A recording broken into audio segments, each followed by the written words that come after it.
What's going on, everyone? We are Tottenham TV here, back again for another video, and today I am joined by Stelios from the TottenhamAway YouTube channel as we are going to look even deeper into the tactical analysis and tactical breakdown of how Tottenham kind of shape up, what differences Conte has made since he's come in compared to when Nuno was in, and we're basically going to do a breakdown of how Tottenham are shaping up. Now, Stel, you have a very keen eye for these kind of things, for tactics and for breakdowns and for analysing shape and all these kind of stuff. Tell me how you kind of developed that eye for you.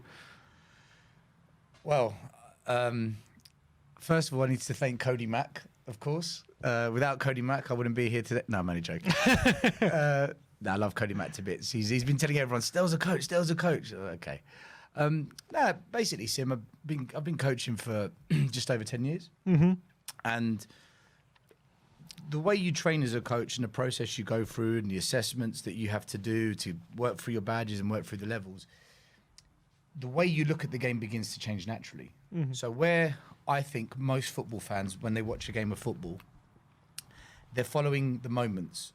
So a good example would be if Son's on the break and Harry Kane and Moura are pushing up, the commentator might say, Son's on the break and Kane's in support and Spurs have got 3-on-2. If they play the numbers, they can capitalise on this. So most fans, naturally, you're going to look where the commentator's guiding you because that's where the action is. But for me, of course, I'm looking at that. But what I'll also be doing is I'll be looking behind the play and further back to say, right, what's the second phase like if we lose possession? And what is the team shaped up to do in preparation for a transition to go from attack to defend and then back to attack, hopefully. So you're looking mainly at the shape of the team. And the shape isn't a formation, it's the movement of the players in the formation, which we'll get onto as we do more and more shows. So I guess like the eye that I have, it's not anything special. It's anyone who has played the game, I would say, at a high level, who manages teams, who's coached or worked for their badges.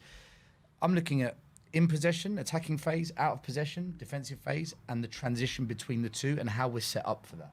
Awesome. So basically, how the show is going to work is we're going to be looking at various moments in Spurs' performance from the last game.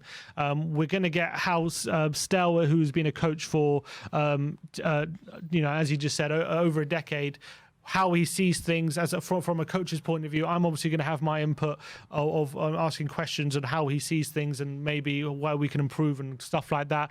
And we're going to see how it goes. And I'm excited. We're going to go through 5 topics today. We're going to go through, the 5 topics, Del, you can tell me. Yeah, so I want to just start off simple, explain some fundamentals of what I'm seeing currently under Conte in comparison to before. So the shape of the team, how we're setting up for set pieces, so mainly corners and a couple of free kicks. The preparation for transition, so when we're in a defensive phase, are we set up ready for an attack? And explaining how it's benefiting us in the matches we've played, but also where it's holding us back, because there are areas that I am worried about at the moment, but it's not Conte's fault. He's only been there a month. He's got to build a squad. He needs a transfer window or 3 or 4. And also, I want to look at the defensive midfield area, because for me, that is such a pivotal part of the team when you play with a back 3. And I just want to show some real positives that I'm seeing under Conte, but also some worrying signs that if we play a really good team, they're going to punish us. So.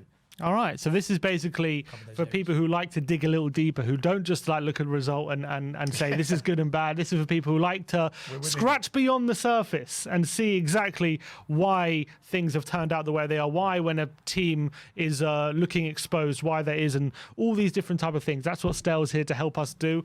All right, so without further ado, let's crack on. Let's start. Let's start drilling, as they say. Let's begin. All right, so the first topic we're going to look at is shape. The shape of the team. Yeah, so if you go to the match on a match day, which I'm lucky to be a season ticket holder like yourself, I get to see the whole pitch, whereas when you're watching it on TV, you only see what the camera shows you. Which is most of the time a third of the pitch at a time, right? Yeah, a third of the pitch. So from where I'm sitting, I'm constantly taking photos, which I then take home and I like to look at it. I like to see what's going on. And what I've noticed is first of all, you can clearly see that we're playing when we're in a defensive phase. So when the other team has possession, we're playing a 5-2-3. So what I've done on this image is the defensive five, I've circled in red, two holding mids in blue, and the front three are circled in black. And what you can notice there is that the front three are very compact.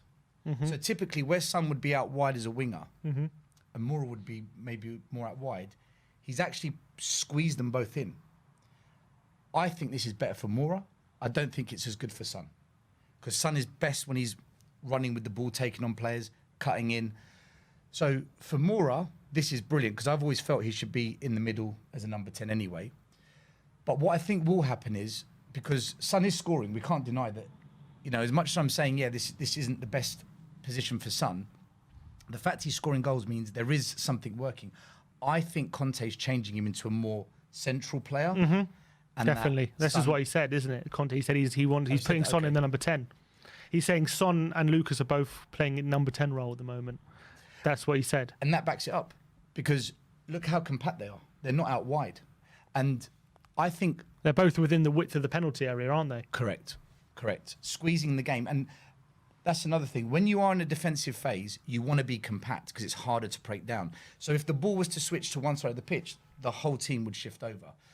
But the basics here is you can see that as a team, we're playing a 5-3-2 and it's well organised. Just quickly going to another slide. This is in the second half. You can see again, we're playing the exact same formation.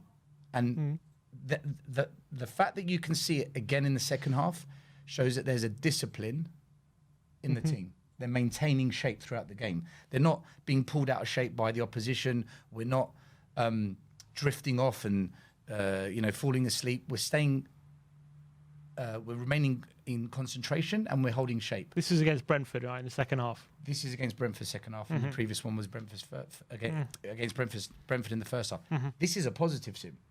This is good. This means the message from Conte is getting through, and it also means that the players are playing for Conte.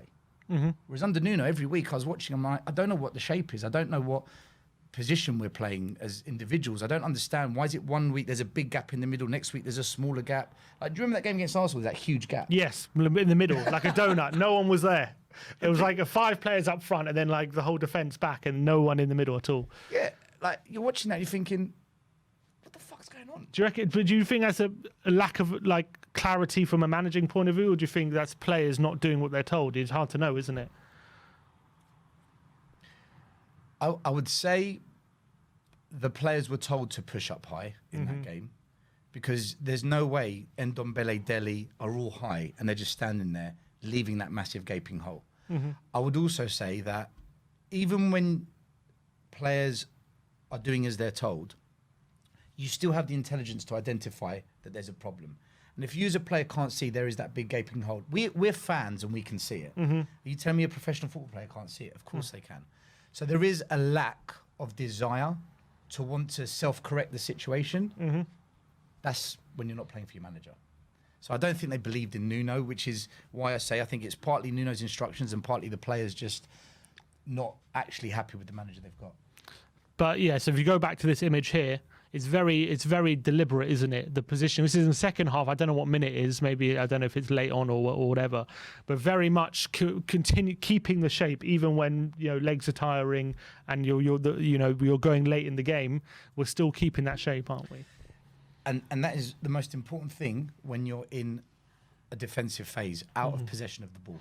We don't have the ball, so stay compact and stay in the shape that you've been working on. There was someone that there was a few people, Spurs fans.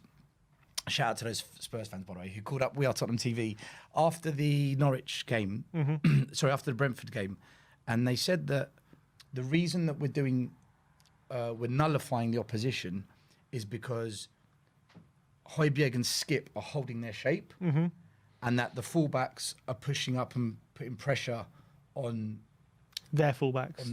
Yeah. That's not true. I'm sorry.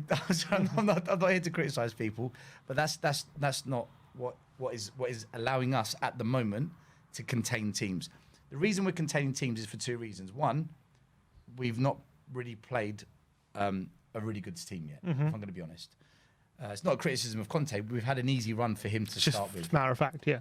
We haven't played the team in the top half, and Mora are one of the worst teams in Europe, from what I've been told.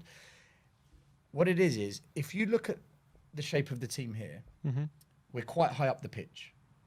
So what Conte's done is he's pushed the team further up. So we're putting pressure as a team, not Højbjerg and Skip and the wing backs. The whole team is putting pressure on the other team. We're not pressing them, by the way. We're not playing this intensive pressing game. There's moments when we press, but overall we're not pressing. He's just moved the whole team up. When the opposition then begins to build up the play, what you can see is, I'll go to the next go on. image. It's all right. You can see the same shape, but can you see how it's dropped back deeper? This is when they're building up play. Yeah. So what we've done is we've maintained shape, but we've just dropped deeper now. So the reason we're containing them is because the whole team is maintaining shape higher up and lower back when they're building up the play and we have to drop. So rather than one or two players dropping off, the whole team collectively is dropping. Do you know how hard that is to teach? And he's done that in 3-4 weeks. To get the whole team to move as a unit, 10 players. Listen, compliments to Conte. And is that deliberate? Because you see a lot of teams who are very, for example, Ragnick for Man United, even Pochettino at times, where they would press high intensely to kind of suffocate the opposition.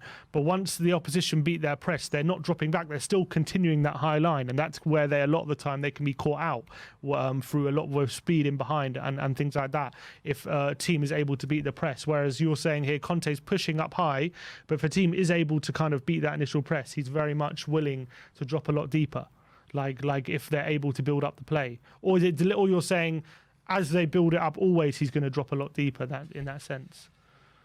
The first thing to note is that we're not pressing.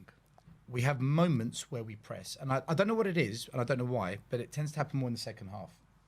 I think it might have something to do with our energy levels are higher, and he's almost reserving that energy for the second half. I could be wrong on that, but I don't see us pressing like a Liverpool or a Manchester City do. What I do see us, though, is we just push higher up. We're happy for them to play around their box. So the players are on the halfway line. Usually people see that as a sign of pressing high, but you're saying we're not actually pressing, we're just moving higher. Correct. But still not like full intensely like going to win the ball back in their third or anything like that. Correct. It's almost like we want them to have the ball, and it's reflected in the possession stats. Norwich had 60% possession. And actually, even more so, when I actually dug down, because I was looking at pressures, Norwich was the least amount of times we pressed this whole season. So that backs up what I'm saying. Exactly. It's evidence of what you're saying. I don't see us playing a pressing game, although we have moments where we do press and we do cause problems. Why we're not pressing and we're not playing that pressing game? Because that takes time, and it's a collective press. Like one person goes, it triggers others to go, and not just that. There's different ways of pressing sim. Like the team that I coach at the moment, we press in a way that's called hunting in packs. 2 players go to the ball, so that we're hunting in packs of 2, which doubles down the pressure. But it's a higher risk because if they get past that, I've committed more players higher up, and then bigger gaps open up behind. But yeah, I think what Conte is doing at the moment, he's just bringing stability. For me, this is a very stable tactic. And also, we've got to be honest, this isn't the way he's going to play going forward, in my opinion. He's just doing the best he can with the players we've got. We don't have the squad to press. We don't have the players yet to press. Kane can't press. He hasn't got the pace. He hasn't got the stamina. He looks like he's 1 yard off the pace in the game still. He looks like he's beginning to find his way, but that's a contentious topic in itself, Harry Kane, at the moment. But yeah, effectively, the reason that we are containing teams is 1, because we haven't played a strong team yet, and 2, we push high up, and when we drop collectively as well. So we're not being naive in that sense. We're kind of not because sometimes when as you say, if you press intensely, you can get caught out very easily, can't you? And maybe Conte's seen that we can't maybe do that right now because we can't do it now. If we do that, we're going to get caught out in behind time and time again. Yeah, I mean, who's got pace out of the two holding mids? Skip, Højbjerg hasn't. Yeah, they're not paced like a Indeed or a Kante or anything like Dyer that. hasn't at centre back. Ben Davies hasn't at centre back. So where's the pace to recover? We don't have it now, and especially now Romero's injured. Yeah.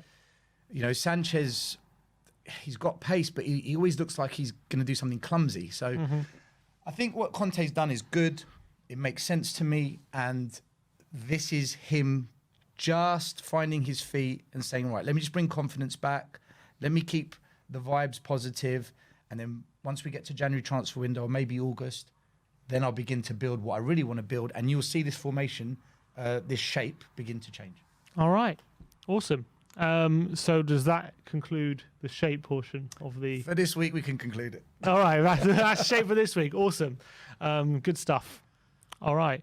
Well, let's look at the next topic now. All right, so the next section we're going to be looking at set pieces because, you know, in Conte's first few games, we've actually noticed that Tottenham has scored from 2 set pieces, whereas beforehand, it was a bane of a lot of people's life watching Tottenham continually hit the corner into the near post and then cleared away. So we want to see how exactly, is it a coincidence we scored from 2 set pieces in our first 4 games under Conte? Or is it actually, can you see something that we're doing now from set pieces is maybe causing this? Without a question of a doubt, Sim, this has been coached. The finishing and the scoring hasn't been coached, but the situation has been coached. And I want to start by something that happened pre-season. Okay, so if we bring up the first image, this is when we played Arsenal pre-season. And I remember taking this photo. As you can see, my photo is always from that one corner of the stadium because that's where I sit. We've got 1, 2, 3, 4 players outside the penalty box. We've got a player taking a corner, and off screen we've got the goalkeeper. So that's 6 players not available to win a header, score from a rebound, be in an attacking position for the corner, unless we play the ball to the edge of the box and take a long-range shot. So in essence, in the box, we have 5 against 11, essentially, because they've got every player in the box. Correct. And this was the case in quite a few games under Nuno. Now, I remember I put this up on Twitter. If anyone doesn't believe me, go to @STRITEOS, my personal Twitter account. I put these images up, and I questioned Nuno, and I questioned this tactic, and I said this isn't sustainable for set pieces. Sim, Stelios, you're negative. Stelios, you don't know what you're talking about. Stelios, shut up. Stelios. I said, okay, all right. 3 months later, Nuno got sacked. And it's because of small details like this. Okay, this isn't the reason why Nuno got sacked, but it's small details like this. This is such a safe play. And it kept happening time and time and time again. So if we show another image, you'll see how, once again, we've got the same scenario. 3 and then 1, plus the person taking the corner, plus the goalkeeper. So every time we had a set piece, and even in some cases when we had a free kick. So if we show a free kick situation. Yeah. So this is Spurs taking a free kick. Look how many players around the ball. Who's there for the rebound? Who's in the box? I can only see 3 players in the box. Am I right? Yep. Well, there'll probably be 4 or 5 amongst. But again, the point is, we've got 5 against 11, 4 against 11. We're not taking a risk. We're overcautious. We're so worried about them defending it and counter-attacking us. What's actually happening there is the amount of players he's holding back. And remember I spoke about the transition. He's over-prepared for the transition. He's thinking, right, if we lose the ball, are we defensively set? Yeah. But do you need to be that defensively set?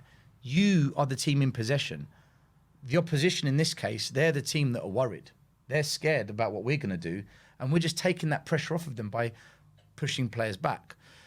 Now, what I want to do is go to what I'm seeing now under Antonio Conte. What he's doing is the opposite.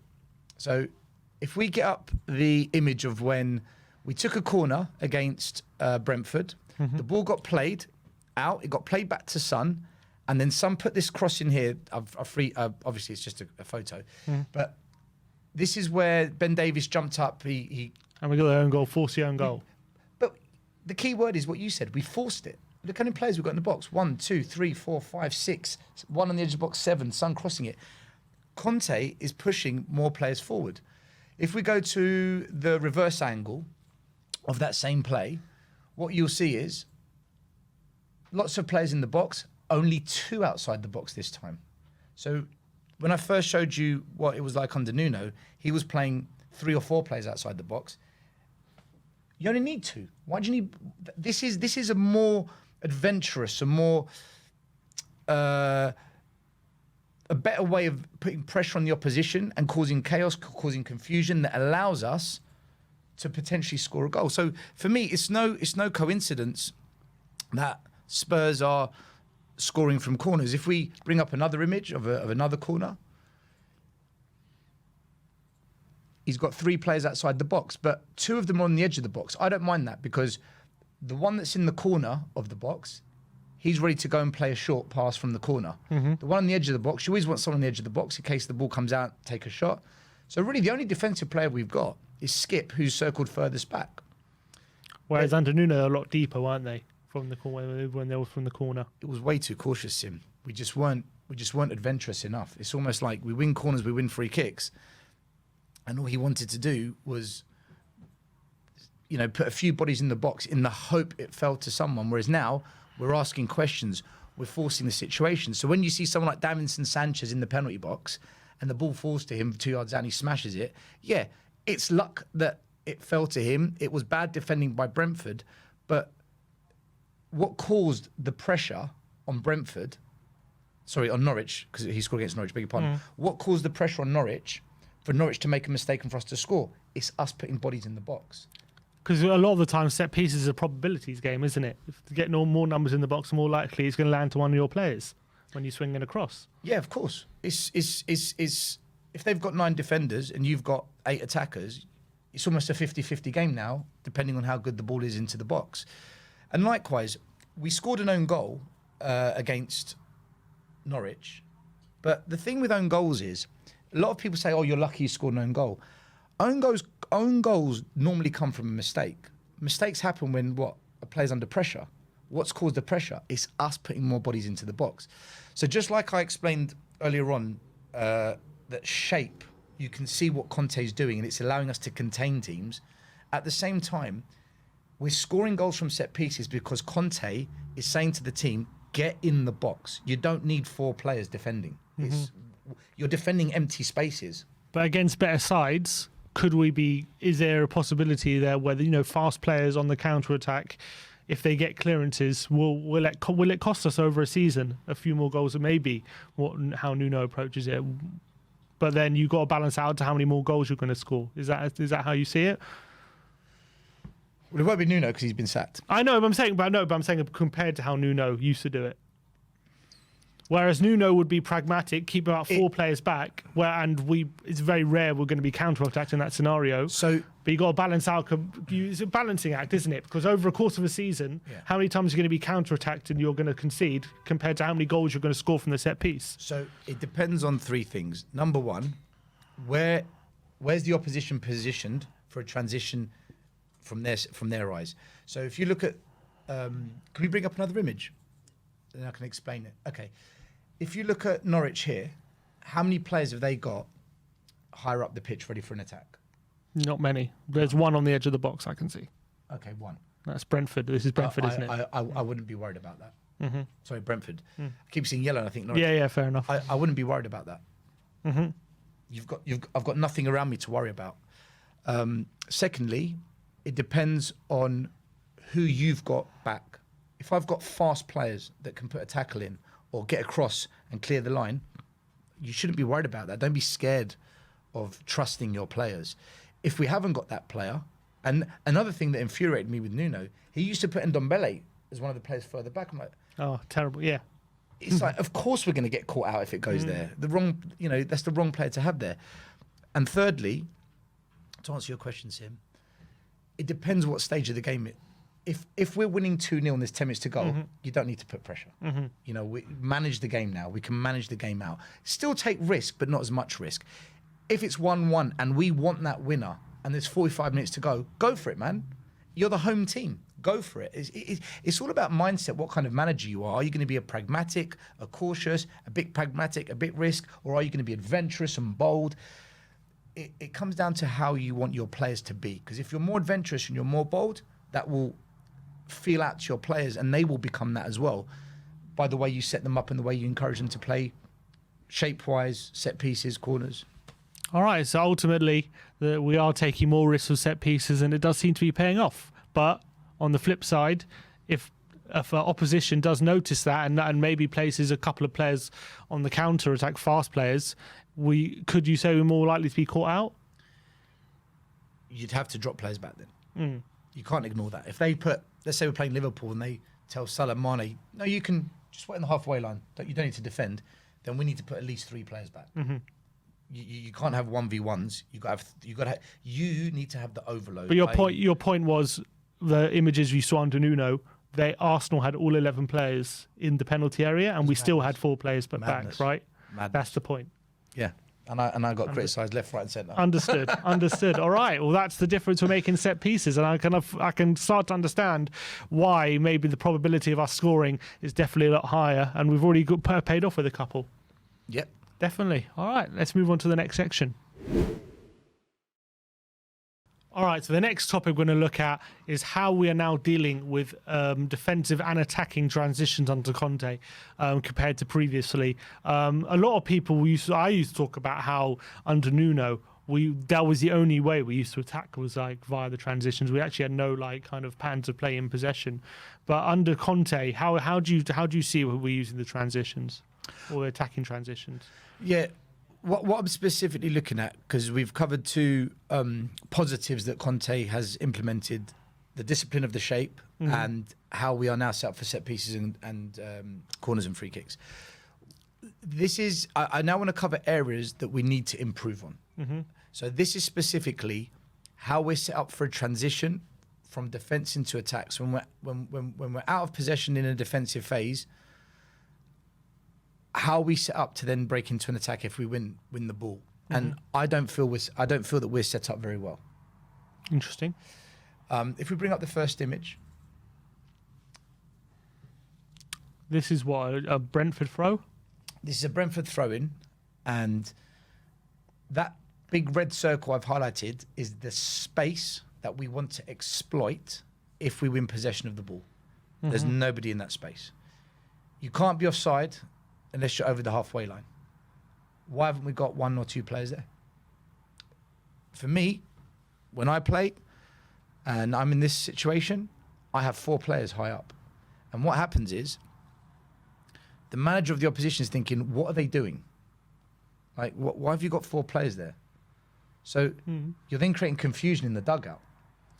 And then the captain of the team or the centre-back will be saying, oh, someone get back.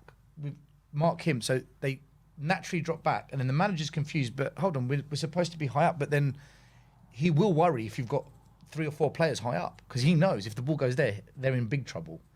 So you're forcing them back by putting players up ready for a transition anyway. But do you not think this one specifically, Brentford are known for having very good long throws? So potentially that's why in this, I don't know, maybe in other throw-in situations it might be different, but Brentford have a specialist in long throws. So maybe if they got that and then you're putting players up, that's going to leave you very exposed at the back, wouldn't it? Are Brentford ready to take a long throw when there's 3 or 4 players of the opposition high up? Have they planned for that? That's a good question. And that's the question you're asking by doing it. So for me, that's the question I'm posing, Sim. Could be suicide, though. Only if they don't move players back to defend. Yeah. If you move 3 or 4 players up, if they and be brave, nothing, then it could be trouble. But it could be suicide for them. So what you're doing is you're asking the question. You're saying, what are you going to do? We are taking control and we're putting the pressure on. When they have the ball and they should be putting the pressure on, we're reversing it. That's why I do it. I'm not questioning Conte. I'm not for one second saying Conte doesn't know what he's doing. He earns 15, 20 million. He's a top manager. I'm just identifying that when we are in these situations, we are not set up for a transition to go into an attack. And the next topic we will do, you'll see exactly what I mean. Because I'm seeing it time and time again. Whether it's a throw-in on the left, a throw-in on the right, whether it's a corner in the first half or second half, we'll see in the next image as well. I think this was when Brentford were on the attack and they're attacking down one side of the pitch, but yet we've got no one ready to exploit the spaces that have opened up. So that big red circle that you see, obviously we can't put anyone there because that'll be offside. But that's the area we should be looking to be ready to run into. So that smaller red circle, I'd put someone there. Can we get the ball there, then go? We don't have anyone there. And this is just something I've noticed. Oh, sorry, beg your pardon. This is something I've noticed when we are in that defensive phase. I don't believe that we're set up for the attack. And this is mainly from corners and throw-ins that this is happening, not necessarily when they're building up from the back. Because we explained the shape earlier on. We're actually set quite well. It's when the other team have got a set piece, a throw-in, a corner, or when they do get down the wing, I don't feel we're ready for a transitional attack. And it happens time and time again. We'll get up another image. This was when we played against Norwich. The same thing happened again. So here Norwich are going for a corner. We've got no one up there. It's almost like we're prepared to absorb the pressure. Can I say, if you've got the players, this isn't a problem, by the way. If I've got Toby Alderweireld, Jan Vertonghen, Virgil van Dijk, N'Golo Kante, Skip, top players, all right, maybe we absorb pressure, but we don't. We do have players that can potentially make mistakes. So we should reverse that pressure and be ready for a transition. We should always be ready for a transition anyway. But what can we do here other than just whack it out? To no one. No one ready for a counter. You're saying we should have a Son or a Lucas on the halfway line ready to go? I have one person on the halfway line, two out wide, and one just in front in the holding mid area. From a corner? I do, yeah. That's quite a lot. Yeah. And if what if, you know, I know here, as you can see, if you get the image back up, Norwich have how many players out just outside the box? They've got 4 there. They've got 4 players outside the box. Norwich are quite committed in this phase. They've got one, the one on the edge of the box closest to the corner. He'll probably come and play a short. The one in the middle edge of the box, you always have someone edge of the box, and then you've got the one closest to the halfway line. That's the guy that's going to make the recovery run if need be. But the reason I play 4 is because I always want to ask a question of the opposition manager, like, what are you going to do? And 9 times out of 10, he pushes his team back. It's because no one does it. Look, just because I do it doesn't mean it's right. You can't. Could you possibly risk? Yeah, but could you risk being outnumbered from your own defensive corner in the box if you do that? Only if they don't move the players back. Right. If I see that the opposition doesn't move anyone back, literally a few seconds before the corner comes in, you get them back in. I will shout at 2 players, "Get back, get back!" But that never happens. No one's done it to me yet. But again, then you risk being a bit disorganised, right? Because everyone has a man who they take. If you've got to adjust last minute, you are absolutely disorganised, yeah. But it comes down to what risk are you prepared to take? How adventurous are you? But maybe you're saying, maybe you're not saying you have to have 4. You should have 4. We should have 4 players up. At least 1 or 2. But you're saying we should have 1 or 2 there, right? Which we don't have anyone. Let me make this very clear, right? Do not put 4 players because Stelios said it. Right? Everyone up from the... Yeah, like no one at the back. Just leave Dyer. Yeah, he'll head out. He'll be all right. No, don't do that. I do it because my team is very well versed in it, and I'm quite a risk adventurous. You're basically taking that philosophy to the extreme. I understand what you're saying. My philosophy is this: I know we're going to concede goals. I know it. I rarely keep clean sheets, but I will put 4 or 5 past you. So my results are normally 4-1, 5-2. Right. We score a lot, but we also concede. But that's when in football management and in coaching, every decision you make has something called a trade-off. The trade-off is, if I do this, what am I forgiving? So in this case, if I push more players up, what am I forgiving? Well, potentially, what you said, it could go wrong defensively. But if it goes right defensively, I'm going to win on this side. So these are decisions managers make, and they make this when it comes to tactics, formation, when it comes to who you pick, when you make a substitution. So, for example, you're winning 1-0 and it's a cup game. There's 5 minutes to go and it goes to penalties. You're winning 1-0 and you make the decision, right, I'm going to take off Son and I'm going to bring on Rodon. So I'm trading an attack for a defender. Shut shop, let's win the game. What is the trade-off on the other side? Well, if they equalise, we go to penalties. I've just taken off a penalty taker. So every decision you make is a trade-off. My trade-off is quite adventurous. I think Conte is doing this because, again, I find him more pragmatic than an adventurous coach. But compared to Nuno, he's more adventurous. Nuno was, I don't know what Nuno was doing. Mourinho was quite low block, very defensive, but he depended on 2 quality players that when it did go, they would do the business. I just find this a bit too cautious, Sim, and I think when we play against teams like a Liverpool, a Man City, or a team that's on the front foot, they're just going to push us too far in, and we need to ask a question back. And the question is, can we put players forward, and those players that we put forward, will it push the opposition? Will it push the opposition back? So to summarise, when we are attacking set pieces, we're taking more risk, but when we're defending set pieces, We're doing exactly what the opposition does. so we're doing the opposite. Yeah, we're doing what the opposition does, and then we're putting everyone in the box.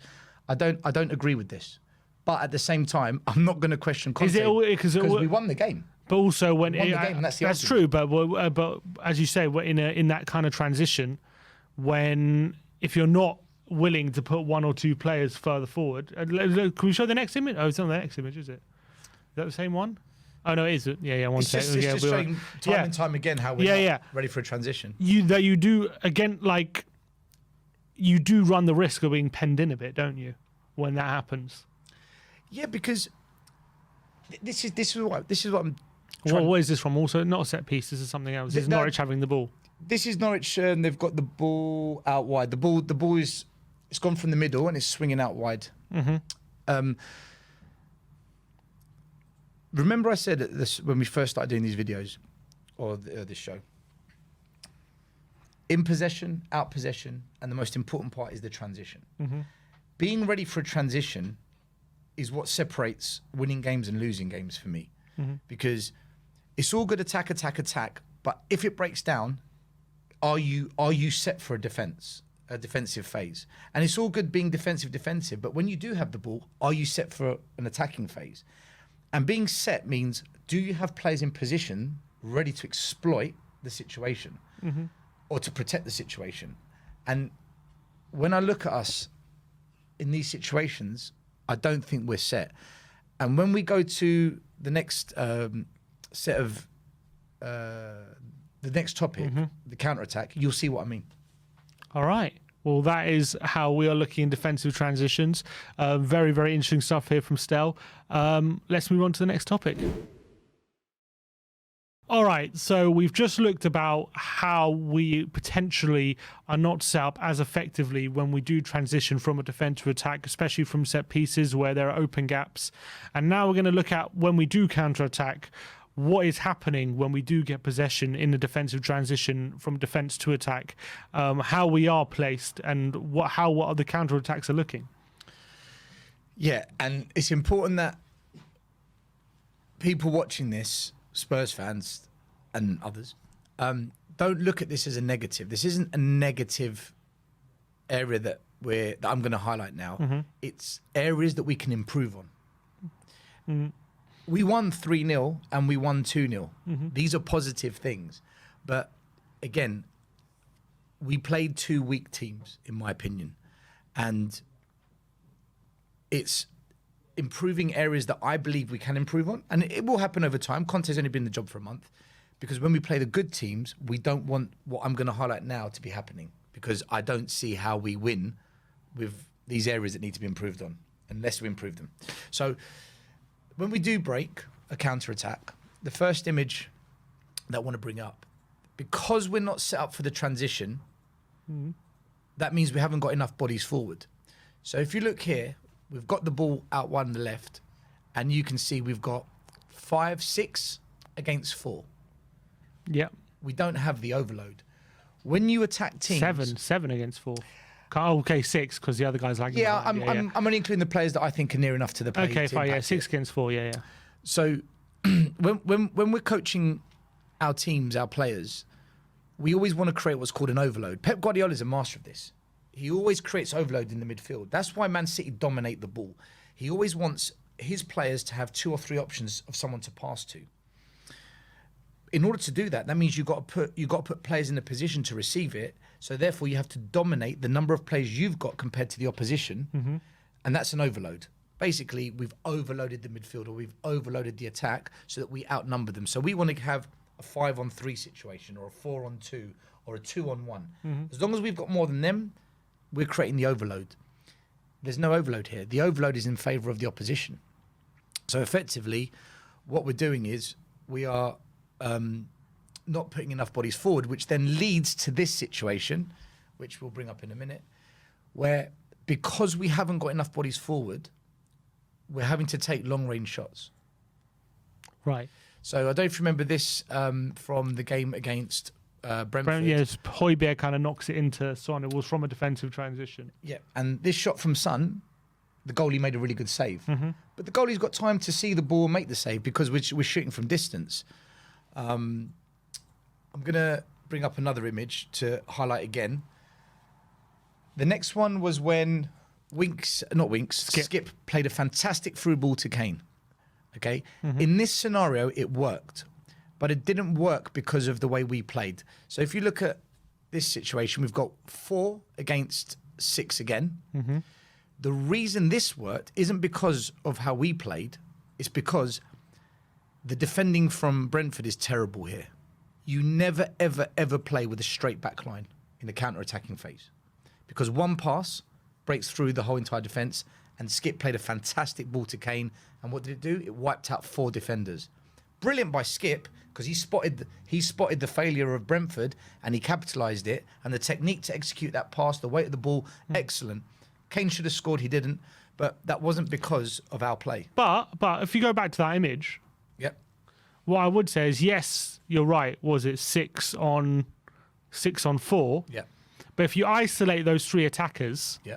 bring the image back on. So if you isolate the 3 attackers here, So Kane, Son and Moura. that's 3 on 3. Yeah, but like I said, it's because of the defensive failure of Brentford. You should never... If you look at the defensive back line of Brentford, can you see they've got 4 at the back? Yeah. That should never be a straight line. Because when you play in a straight line like that, you're allowing a killer pass to penetrate.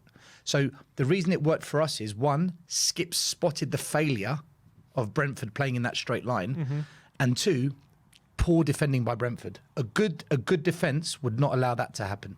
And that's why I said at the start, don't look at this as a negative. This isn't a negative. This is me just trying to explain to fans, people that support Tottenham, you and I, this is an area we have to improve on. You want more bodies forward. In that scenario, it worked. But how many times have you seen Tottenham have those one-on-one situations? How many times have you seen us create that? Not many. That's why. So it might work once or twice because the defence has been caught out. But in general, it won't work. Let me show you another one. So this time... we've defended a set piece. The ball has gone to the goalkeeper, and Lloris spreads it out wide. That's to Sessegnon, is it? That was Reggie. Reggie. It was early in the game then. Yeah. Okay. 4 on 6.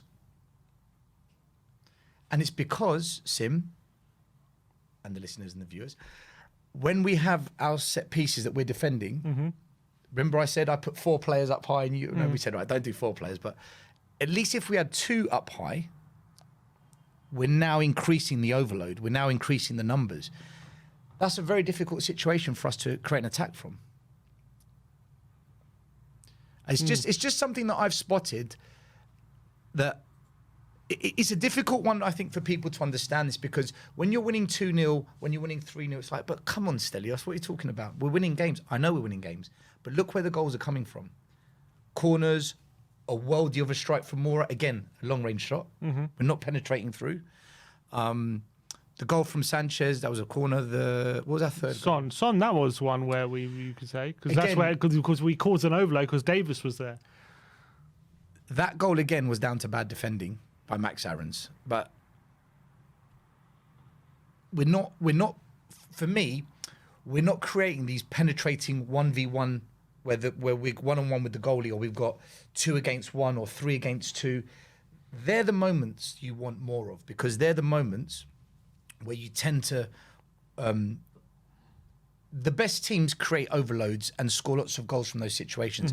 I just don't feel we're creating enough of them. And when we play really good teams, we're going to depend on what? A corner against a really good defensive team, or we're going to depend on a long-range shot from Lucas Moura or Son. We're kind of clutching at straws a bit. But do you not feel like when Davis does get involved in the attack, we do seem to have a lot more options available to us? And then all of a sudden we are kind of having these overloads because they're not ready to pick up a centre-back coming into the final third, like how regularly Davis is coming into the final third. When the wing-backs push up high, then yes. But that means we're depending on the wing-backs all the time. Correct. And that's a staple of a Conte system, isn't it? Depending on how your wing-backs provide the width. But the problem I've got with that is, look what happened against Norwich. When Reggie goes off injured and Emerson doesn't start, what's plan B? Plan B is, okay, we'll go down the middle. Well, how? We're not set up for it in the transition. I'm all for having a system and all for having a way of playing, but wasn't one of the criticisms under Poch, we haven't got a plan B? How many times do you hear that with many teams? They don't have a plan B. So again, it's not negative. It's Poch used to say, I don't have a plan B, I want to make plan A better. What did that win us? Not that it's all his fault. Of course it's not. You know, we can go into Levy and Enoch and transfers, but I'm just highlighting an area that we can improve on, not an area that is negative. I'll show you one more clip, again from the Brentford game. Norwich game. Sorry, beg your pardon, Norwich game. It's funny because the yellow one is Brentford, and then the Brentford colour is not there. It's like, why can't Norwich just wear yellow? Yeah. So again here, we've got, what's this, 3 on 7. This was the Harry Kane chip. Again, a long-range shot. Because we're not committing the numbers, we're not able to penetrate through the line, we're limiting ourselves to long-range shots. Heung-min Son, Lucas Moura, Harry Kane. Of course, if Harry Kane was on form, he'd score that and everyone would tell me to shut up. What am I talking about? But for me, I just don't feel that we penetrate enough because we're not set up for a transition where we create overloads. So I think we're talking about 2 different things, actually, when I'm talking about Davis coming forward, because you're talking about specifically when we're transitioning after nicking the ball and springing on the opposition, that we're not creating. Correct, yes. I'm talking about when we are actually building up from the back. I find that when he does get this, like when Davis, for example, gets involved, and I feel like we actually do, so a lot of the time, have quite a few men in the opposition half when we're building, when we have a chance, not necessarily just from when we're springing on the opposition, like from a transition. Yeah. So when we talk about being in possession, Sim, that's different. No. It's the same, but there's levels, there's phases of possession. So when we're in possession, you have different methods of possession. Possession means we can attack. So let's think of in possession and attack as the same thing. You have building up the play, penetrating through the lines, goal scoring opportunities, counter attack. These are all phases of in possession attacking. So where the confusion between us was that I was talking about the counter-attack and you were talking about building up the play. But they are both still attacking in possession. The mindset is the same. It's the method is different. Of course, if we're building up from the back and we break through and the wingers have gone, the reason the wingers have gone is because we've gotten through the opposition. We found a way through. And yeah, we will have the overload then. But like I said, when that doesn't work, what do we then do? And all I can see us being limited to is long-range shots because we're not ready for a transition on the counter. Not a negative, because we're winning games. Just an area we can improve on to make us even better. So when we come up against a West Ham, a Liverpool, a Man City, we're just asking a lot more questions from a lot more different situations. All right, interesting. All right, is there anything else you want to go through in that section? Yeah, that's it. That's good. That was that. Yeah. All right, No more brilliant stuff. That's all we got to say on counter attacks, and let's move on to the next section. All right, so the next topic we're going to look at is the defensive midfielders, which has always been, I feel, like a bone of contention for a lot of fans. A lot of people either say we have to have Skip and Højbjerg together because they're crucial to screening the defence. And then a lot of other fans say no, we have to have a Lo Celso and Ndombele in there because we lack creativity and we lack press resistance when they're not playing. So we're going to look at that pair or how our defensive midfielders function in our system. The first thing to say here is Conte is playing with two defensive mids to protect the defence. Mourinho did the same. He was overcautious protecting the defence. Conte's obviously gone in. He's recognised we need to protect this back line. He doesn't have 100% confidence in it. So that's why he's playing with two holding mids. You can't play Lo Celso or Ndombele in those positions because they're not holding mids. We need defensive-minded players that can do the job and hopefully play a forward pass or the transition from the defensive phase to the attacking phase. Going forward, I think what Conte will do is actually play with one holding mid and one attacking mid and one. I call it a versatile midfielder, but I think fans call it box to box. Box to box. So 5-3-2, you're saying in the future, as the with the two up top rather than the three, because you're always going to stick with the five at the back. I'm assuming. 5-3-2. Yes. Yep. Yeah. 5-3-2. But the three will only have one holding mid. Right. Although there'll be times when they rotate because of the way the game moves. But so in essence, you were saying in theory you could take out an attacker, put in an extra midfielder, but it could be less defensive. I think he'll drop. I think he's going to drop Højbjerg and keep Skip. Interesting. The way Skip's going, I think he may move Højbjerg further up and take him away from having as many defensive duties. Interesting you say that. Recently, Skip's been the one being a bit further forward. I'll be honest with you, Sim. For me, I think Skip should be a central midfielder. I see him as I see him. I'm not saying he's Paul Scholes, but I see him able to do that role in a more modern day football team. But we will see. We will see. I do see, however, I think he'll keep Højbjerg as a squad player, but I think he will drop him to the bench and bring in two more versatile midfielders, or at least one. But let's see. This is me this is an opinion. Okay, but let's see what you picked out. Okay, so in the first few minutes of the match against Norwich, Pukki had a shot on goal, and if he had his shooting boots on, we would have been 1-0 down in the first 5 minutes. The problem I have with this is the holding mids aren't doing their job properly. If you see the back three, we've got Sanchez, Dyer and Ben Davis. Yeah. Ben Davis should not be out there. He should be tucked in, you're saying? Yeah. One of the holding mids should be going out wide to nullify the attack. But look at them both. Side by side, almost holding hands, running down the middle. That is poor play from the defensive mids. This is when Pukki had that chance at the right beginning, isn't it? Yeah. Poor play from the defensive mids. Because what's happened now is Ben Davis has been dragged out, and then that space opens up in front of Dyer.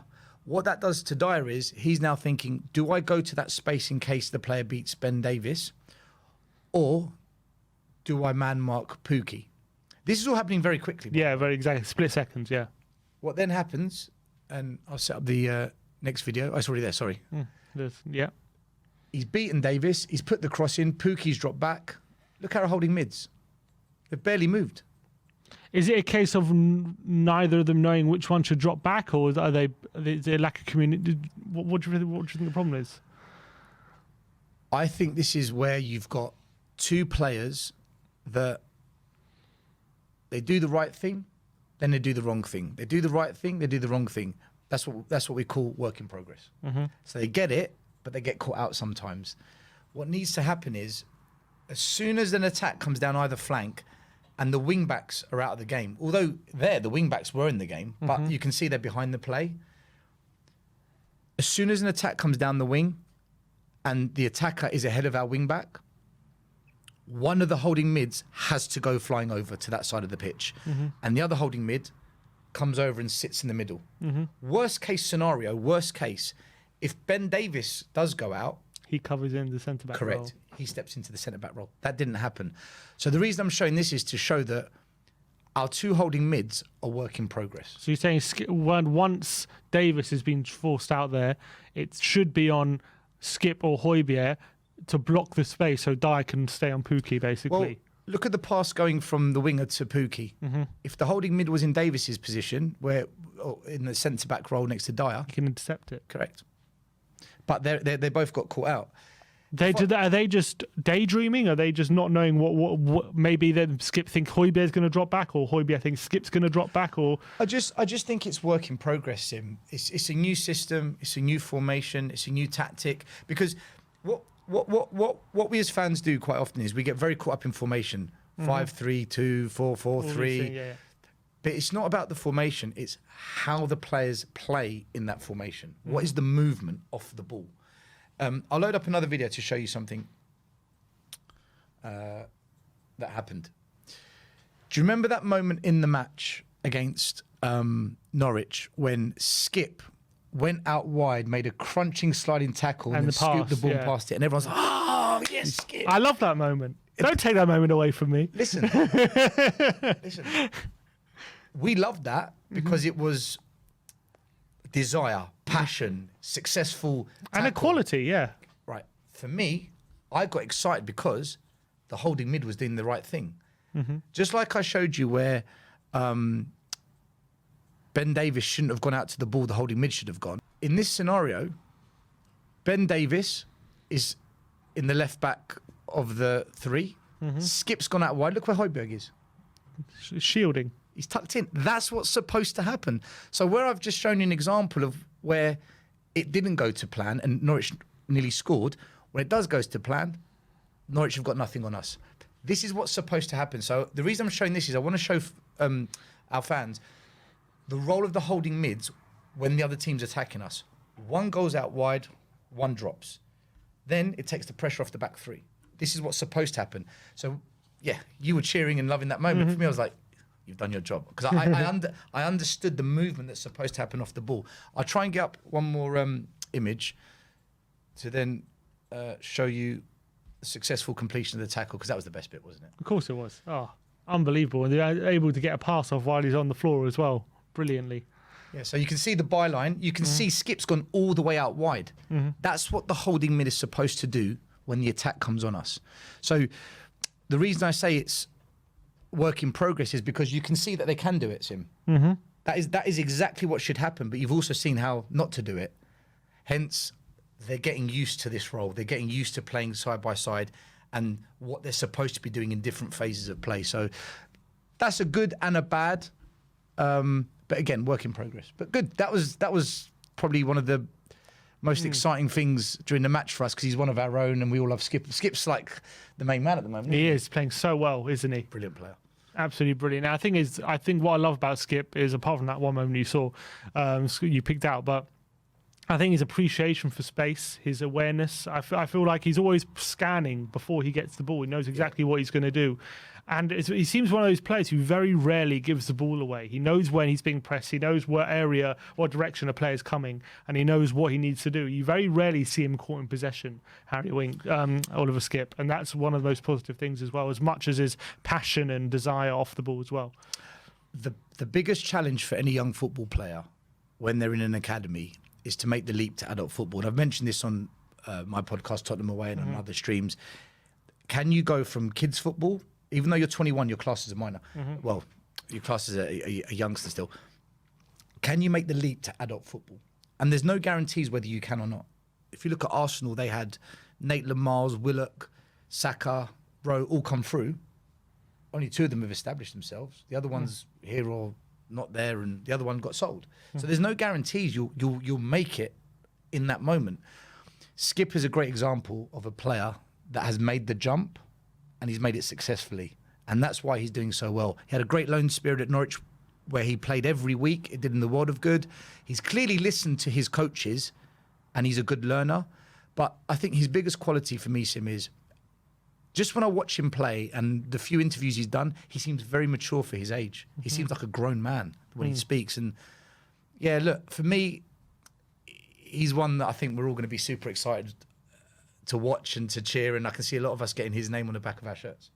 All right, well, that concludes the video. Thank you, everyone, for watching and joining us today. Stel, I hope you enjoyed that first video. I want to know everyone's reaction to what we went through. I want to know any feedback or whatever you think, whatever you thought of the video. I want to know what you thought. Potentially might do a live stream in the future. We might do it live and get people's comments and opinions. But please do let us know in the comment section below. Stel, thank you for joining me. Everyone also go over to Stelios at TottenhamAway. Has a great YouTube channel where he does all Tottenham content and all different types of content. So go check out Stel at TottenhamAway if you want to see more of him. But thank you, man. Thank you for joining us for today. Sim, thank you. Loved it. Brilliant. Yeah, hope you enjoyed it. I thoroughly enjoyed it. I had a great time, and hopefully we're going to turn this into a weekly show. But do let us know in the comment section below your thoughts and your feedback. We'll know your opinions. Thank you for joining us today. Like, subscribe, and comment. And as always, come on, you Spurs. Come on, you Spurs.